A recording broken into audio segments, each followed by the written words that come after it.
Famous अमेरिकी लेखक mark Twain ने अपनी बुक में लिखा है, बनारस इतिहास, परंपरा, कई ऐतिहासिक चीजों से भी ज्यादा पुराना है। काशी हमारी सोच से भी कई अधिक प्राचीन है। जी हाँ दोस्तों, ऐसा ही है बनारस। बनारस शहर अपने आप में हजारों साल पुरानी विरासत को समेटे हुए है। ये शहर वर्ल्ड के एंशियंट शहरों में से एक है और इसी बनारस शहर के कोने कोने में बसते हैं महादेव। बनारस के लोगों पर भी शिव का ही रंग चढ़ा हुआ है और पूरी काशी ही शिवमय है। यहाँ भगवान शिव के 1500 से ज्यादा मंदिर हैं। इसी काशी में गंगा नदी के किनारे पर भगवान शिव काशी विश्वनाथ ज्योतिर्लिंग के रूप में विराजित हैं, जो हिंदुओं के 12 ज्योतिर्लिंगों में एक है। उत्तर भारत में काशी विश्वनाथ की इम्पोर्टेंस बहुत ज्यादा है। काशी विश्वनाथ ज्योतिर्लिंग पिछले कई हजार सालों से है। ये एक ऐसा धाम है जिसे खुद भगवान शिव और माता पार्वती ने अपने लिए चुना था और काशी की रचना की थी। पौराणिक कथा के अनुसार जब महादेव और माता पार्वती काशी में आकर बसे थे तो उनके साथ कई देवी देवता यहाँ पर आ गए, जिसके बाद काशी देवताओं का नगर बन गया। इसलिए काशी की जमीन पर रखा गया हर कदम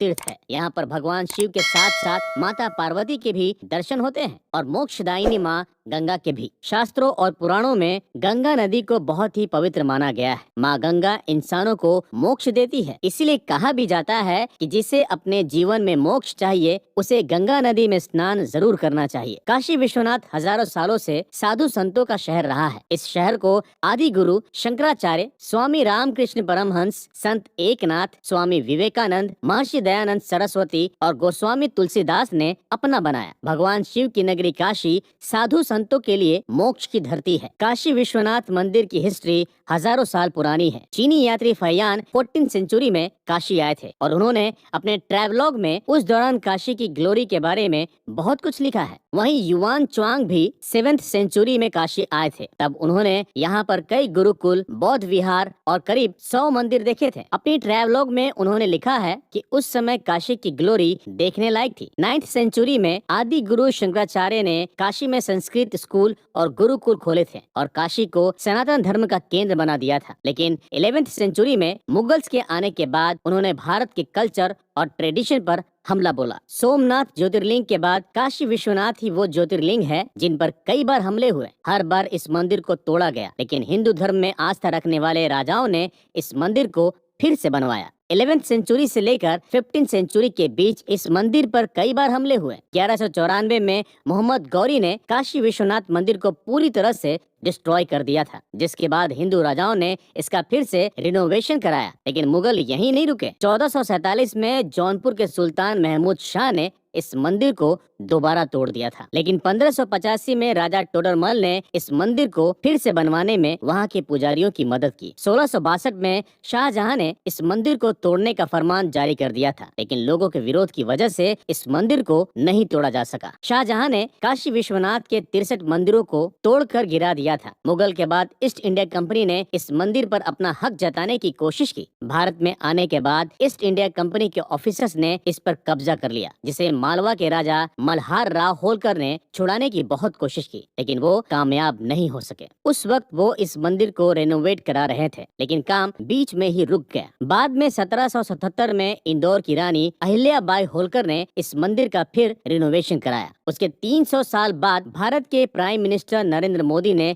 इस मंदिर का फिर रिनोवेशन कराया। 8 मार्च 2019 में इस मंदिर के दरबार का शिलान्यास किया गया था। दिसंबर 2021 में काशी विश्वनाथ मंदिर में विशाल कॉरिडोर बनकर तैयार हुआ था। साथ ही मंदिर में और कई काम करवाए गए। पुरानी शैली में मंदिर को बरकरार रखने के लिए कई कारीगरों ने दिन रात एक कर दिए। आज इस मंदिर की पूरी तरह से काया पलट हो चुकी है और इसके परिसर को बहुत बड़ा कर दिया गया है, ताकि यहाँ आने वाले लाखों शिव भक्तों को किसी तरह की प्रॉब्लम न हो। सावन के महीने में इस मंदिर की रौनक अलग ही होती है। देश भर से कांवड़ यात्री यहाँ पर भोलेनाथ को जल चढ़ाने के लिए आते हैं। काशी विश्वनाथ मंदिर में सावन में सबसे पहले जल चढ़ाने का अधिकार यदुवंशी चंद्रवंशी गोप सेवा समिति के लोगों को होता है। काशी में ये ट्रेडिशन 90 साल पुराना है। पहली बार इस ट्रेडिशन को 1932 में स्टार्ट किया गया था, जो कि आज तक चल रहा है। कहा जाता है कि 1932 में काशी में भीषण अकाल पड़ गया था। तब यादव वंशियों ने जलाभिषेक करके भगवान शिव को खुश किया था। भगवान शिव का जलाभिषेक होते ही बारिश भी शुरू हो गई थी, जो कि करीब 3 दिनों तक चलती रही थी और अकाल